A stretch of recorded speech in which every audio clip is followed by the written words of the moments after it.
श्री कृष्ण गोविंद हरे मुरारी। हे नाथ नारायण वासुदेव। श्री कृष्ण गोविंद हरे मुरारी। हे नाथ नारायण वासुदेव। हे नाथ नारायण वासुदेव। हे नाथ नारायण वासुदेव। हे नाथ नारायण वासुदेव। हे नाथ नारायण वासुदेव। श्री कृष्ण गोविंद हरे मुरारी। हे नाथ नारायण वासुदेव। हरे कृष्ण कृष्ण कृष्ण हरे हरे। हरे राम राम राम हरे हरे। हरे कृष्ण कृष्ण कृष्ण हरे हरे। हरे राम राम राम हरे हरे। हरे कृष्ण कृष्ण कृष्ण हरे हरे। हरे राम राम राम हरे हरे। श्री कृष्ण गोविंद हरे मुरारी। हे नाथ नारायण वासुदेव। श्री कृष्ण गोविंद हरे मुरारी। हे नाथ नारायण वासुदेव।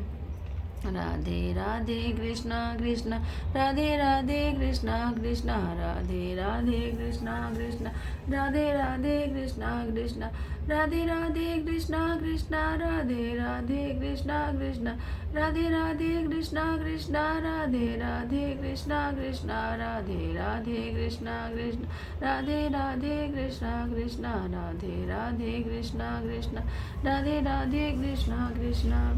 बोलो श्री कृष्णचंद्र भगवान की जय। माघ मास महात्म 23वां अध्याय। वेद निधि बोला, हे महर्षि, आपने इस पावन प्रसंग को सुनाकर हम सब पर बहुत उपकार किया है। अब आप कृपा करके उस स्तोत्र को सुनाएं जिससे भगवान श्री हरि ने प्रसन्न होकर देवदूति को दर्शन दिए थे। तब लोमश जी ने कहा कि हे ब्राह्मण, सुपात्र को धर्म उपदेश करने से जो प्रसन्नता होती है वही मुझे प्राप्त हुई है। अब तुम इस पावन स्तोत्र को सुनो जिस स्त्रोत से देवदूति ने भगवान को प्रसन्न किया था। वह सर्वप्रथम भक्तराज गरुड़ को प्राप्त हुआ था। गरुड़ जी से मुझे मिला वह है, हे विश्वस्वरूप चक्रधारी भक्ति प्रिय दयावतार कृष्ण वासुदेव, आपको नमस्कार है। आप ही स्तुति योग्य और स्तुति स्वरूप आप स्वयं खुद ही हैं। सारा जगत ही विष्णुमय है। भक्ति ही आनंददात्री है। जिसके श्वासों से साग और सूत्रयुक्त वेदों की उत्पत्ति हुई है, उसकी प्रसन्नता हेतु स्थान पर हम भक्ति को प्रकट करते हैं। वेद में जिसे नेति कहते हैं, जो वाणी और उससे अगोचर है, उस प्रभु की स्तुति करना किसी की सामर्थ्य नहीं। त्रिदेव आप स्वयं हैं। ब्रह्मा बनकर उत्पन्न करते हो, विष्णु रूप से पालते हो, शिव रूप से संहार करते हो, आप ही परब्रह्म। हे महायोगी, आपको बारंबार नमस्कार है। आप सदैव ज्योतिमान हैं। आप ही सुख और आनंद को देने वाले हैं। हे प्रभु, आप चराचर के स्वामी हो। आप तो कल्पना मात्र से ही सृष्टि उत्पन्न करने वाले हो। समस्त दोष विकार रूप आदि सभी से परे रहने वाले। हे देव, आपको कोटि कोटि प्रणाम है। जिनकी इच्छा मात्र से जगत में चेतना रहती है, योगी जिसके सत्य स्वरूप का ज्ञान से ध्यान करते हैं, द्विश्रेष्ठ जिसे अहम ब्रह्मास्मि कहकर जप करते हैं। हे विष्णु, आपको बारंबार प्रणाम है। जो प्रभु माया द्वारा उत्पन्न प्राणी के अहम ममता अज्ञान पाप आदि का नाश करता है, उसे प्रणाम है।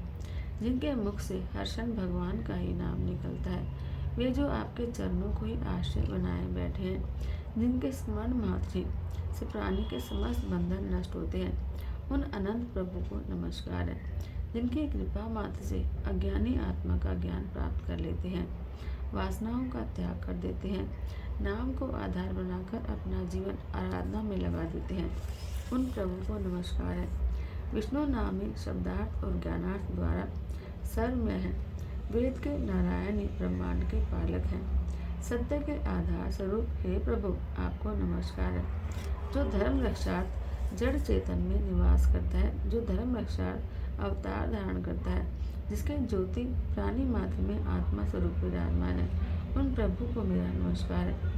हे सर्वज्ञ, आपने एक होते हुए भी अनेक व्यापक रूप देवों में प्रकट किए और कण कण में व्याप्त रहते हुए भी प्राणी को माया में भरमा कर रखा है। स्पर्श रहने वाले प्रभु को मेरा नमस्कार है। आपने ही जगत की रचना की है। माया में पड़ा प्राणी आपके स्वरूप को नहीं पहचान सकता।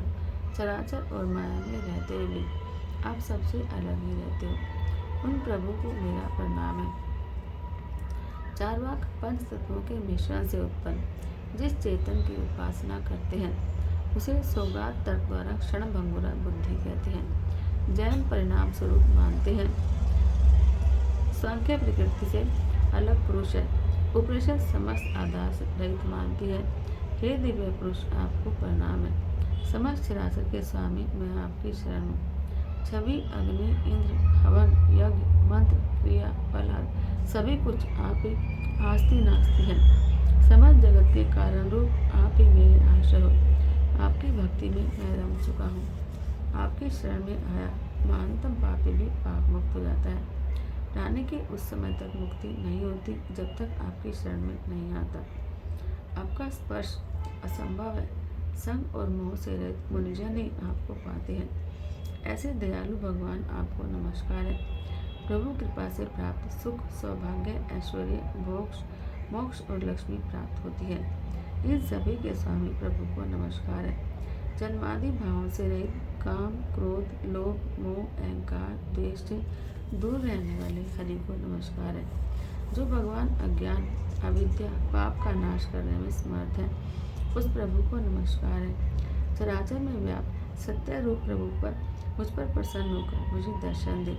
हे विप्र, इस स्रोत के पाठ द्वारा ही देवदूती ने भगवान को प्रसन्न कर दर्शन प्राप्त किए और इस स्रोत का जो पाठ करता रहा, इस प्राणी स्रोत के सुनने और कीर्तन से प्राणी को अश्वमेध यज्ञ के फल की प्राप्ति होती है। ब्राह्मण को आत्मविद्या की प्राप्ति होती है। प्राणी की समस्त इंद्रियां स्वस्थ होती है और समस्त पाप नाश होते हैं। प्राणी को वैकुंठ की प्राप्ति होती है। नित्य पाठ करने से पुत्र, पौत्र, पौत्र धन आदि की वृद्धि होती है। धर्म, अर्थ, काम, मोक्ष में से इच्छित कामना प्राप्त होती है।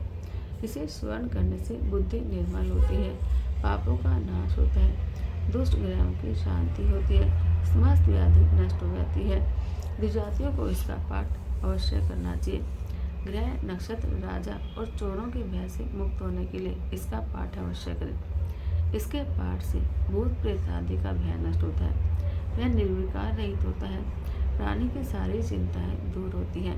इसे पवित्र योगसार स्तोत्र कहते हैं।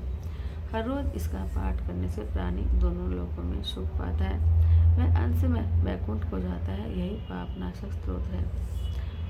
अब 24वां अध्याय। लोमस जी बोले, जिस वन में पिशाच को मोक्ष हुआ था उसका जमीन राजा चित्र था। वह परमवीर, पराक्रमी, शास्त्रों का ज्ञाता और ऐश्वर्यवान था। स्वर्ण रतन से उसका कोष भरा रहता था। उसके शास्त्रों पर रानियां थी।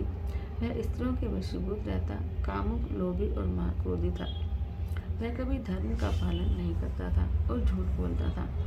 मंत्रियों की सलाह मानता था। वह हमेशा भगवान विष्णु की निंदा में लगा रहता।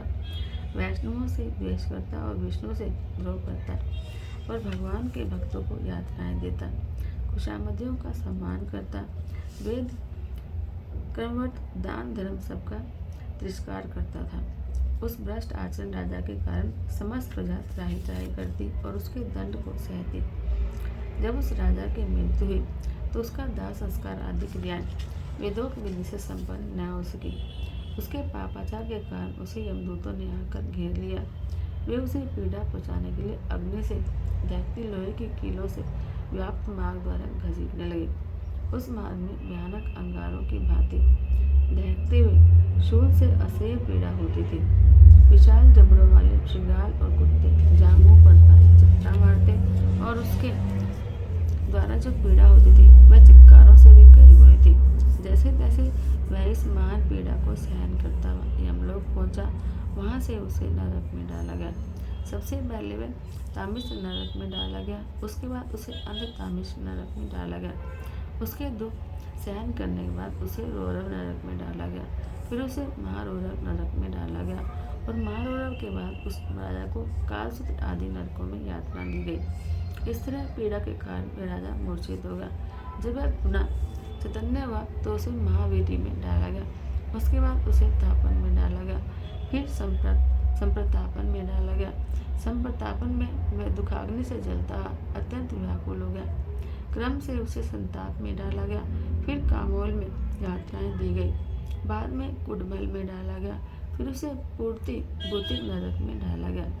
लोह शंकु ऋगुयंत्र के दुर्गम मार्ग से घसीट कर उसे शाल्मली मार्ग से भयानक नदी में फेंका गया। उसके बाद महा भयानक दुर्दर्श मार्ग में फिर छोड़ा गया। वहां से पापात्मा को अति पत्रवन लोह तारकादि नरकों में डाला गया। इस तरह वह पापी भगवान राजा भगवान श्री विष्णु से द्वेष करने के कारण 21 युगों तक इसी तरह नरकों में पड़ा यातनाएं भोगता रहा। यम की यातनाएं भोगकर जब वह बाहर निकला तो उसे गिरिराज पर पिशाच की योनि प्राप्त हुई। वह महाभयानक पिशाच उस मेरु पर्वत पर वनों में चारों ओर घूमता रहता था। उसे भोजन और जल भी प्राप्त न होता। महान दुखों को भोगता हुआ वह पिशाच एक दिन दयावश भोजन और जल की तलाश करता उस वन में आ निकला, जहाँ परम वैष्णव महात्मा देवदूती का आश्रम था। थकान और भूख प्यास से व्याकुल होकर एक वृक्ष के नीचे गिर पड़ा और हाय मरा कहकर चिल्लाने लगा। वह विलाप करते हुए कहता कि मैं इस प्रकार समस्त जीवों को भोजन कब तक बना रहूंगा। इस नरक सागर से कौन मेरा बेड़ा पार करेगा। यह कहता हुआ वह रोने लगा। बोल श्री कृष्णचंद्र भगवान की जय। ओम जय गंगे माता मैया जय गंगे माता, जो नर तुमको जाता मन वांछित फल पाता। ओम जय गंगे माता, चंद्र से जोत तुम्हारी जल निर्मल आता, मैया जल निर्मल आता। शरण पड़े जो तेरे, शरण पड़े जो तेरे, सो नर तर जाता। ओम जय गंगे माता, पुत्र सगद के तारे, सब जग को ज्ञाता, मैया सब जग को ज्ञाता। कृपा दृष्टि तुम्हारी, कृपा दृष्टि तुम्हारी, त्रिभुवन सुखदाता। ओम जय गंगे माता, एक ही बार जो तेरी शरणागति आता, मैया शरणागति आता। यम की त्रास मिटा कर, यम की त्रास मिटा कर, परम गति पाता। ओम जय गंगे माता, आरती मात तुम्हारी, जो कोई नर नित गाता, मैया प्रेम सहित गाता। दास वही सहज में, दास वही सहज में, मुक्ति को पाता। ओम जय गंगे माता। बोलो गंगा महारानी की जय, बोलो माघ मातम की जय, बोलो श्री कृष्णचंद्र भगवान की जय।